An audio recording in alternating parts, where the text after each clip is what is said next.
Hey there, everybody. So I had to change the angle here a little bit, and it's still a mess. I got a big pile of stuff. I'm rearranging some stuff on that side of the room and making some room for another project, and had to clear off my dry mounting table. And so, yeah, so I made a video. I've been making videos for a long time about how great and fantastic the fiber-based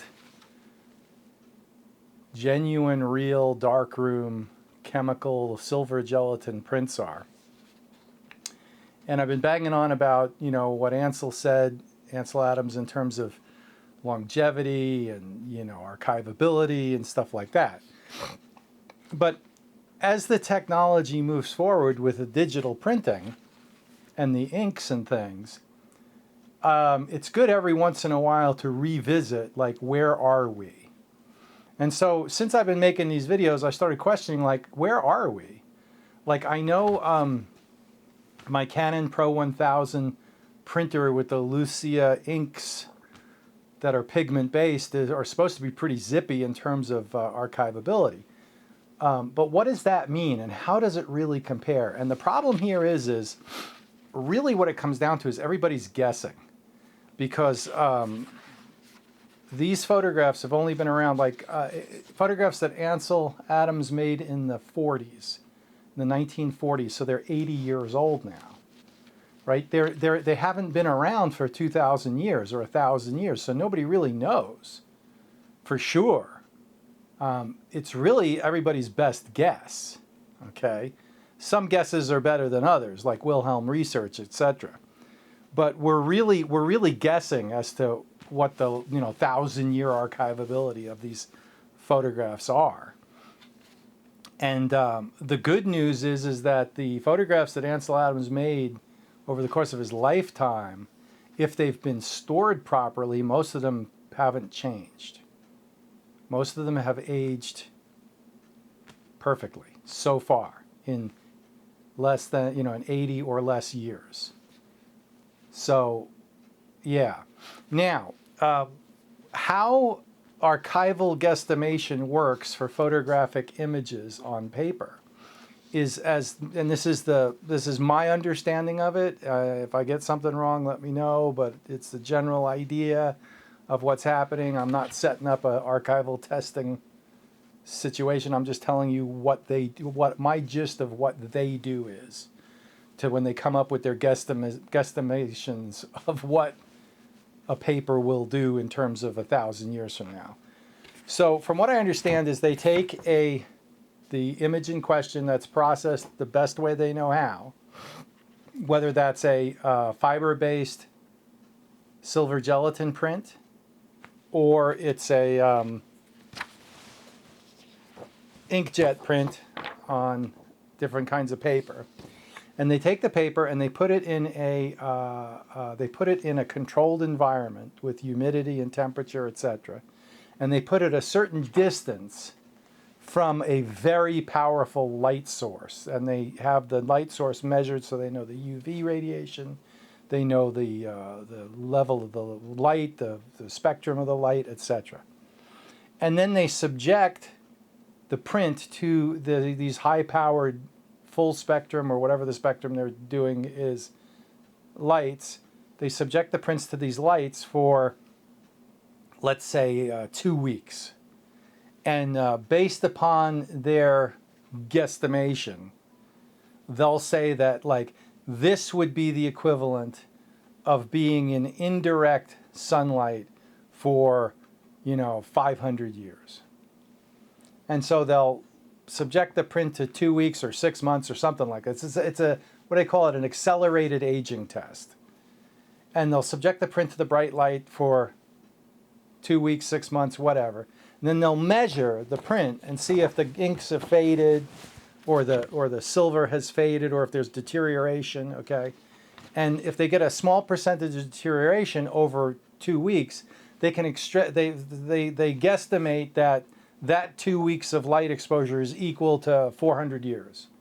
And so they say that, like, in 400 years, this print will experience 2% degradation. Okay, all right. So where are we with that? I I mean, that's the way they test it. That's Wilhelm research. I mean, in a nutshell, okay, to paraphrase what my understanding of what they do is. So what are the results? You know, so again, it's a guesstimation, okay, scientific guesstimation, but it's still a guesstimation. And so Wilhelm Research calls the fiber-based silver gelatin print the gold standard of archivability. If it's processed properly, they're saying 400 plus years. Okay, based upon their advanced aging tests. Okay, fair enough. You know, I mean, it's silver gelatin fiber-based paper, and if it's processed according to the manufacturer's recommendations, they're saying 400 plus years. So that's the gold standard. That's the highest level of print that they've subjected to these tests and it's the highest numbers they've gotten from their advanced accelerated aging tests. Okay. So when it comes to these inkjet inks, the ink is not the variable. And this is from what I can tell from the reading that I've done. The ink is not the variable. The variable is the paper. So, like your Epson luster paper, which is a wood fiber based cellulose paper, it's a good paper, the Epson Luster Pro, but you're getting like 80 years in these advanced. So you've got 400 plus versus 80. Which means that this print will probably, if it's stored in darkness, see, and then there's different storage, there's exposed to sunlight, which nothing lasts more than 80 years in that situation, okay?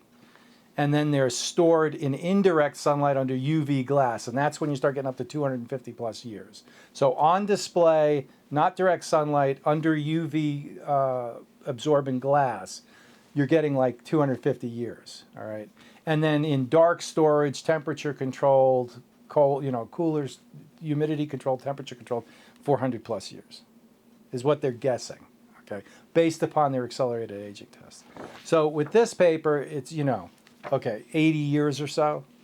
Now, the paper makes a difference. So if you get onto a 100% cotton, acid-free, brightener-free, like the Hahnemühle Photo Rag or the Moab Juniper paper, you're looking at like 300 years, okay, in dark storage, which is, this is 400 years, this is 300 years.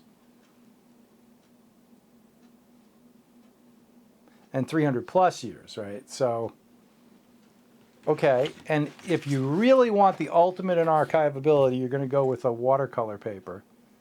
And it's going to be a matte paper, and that's starting to get up to like 350 plus years, which is getting close to, okay.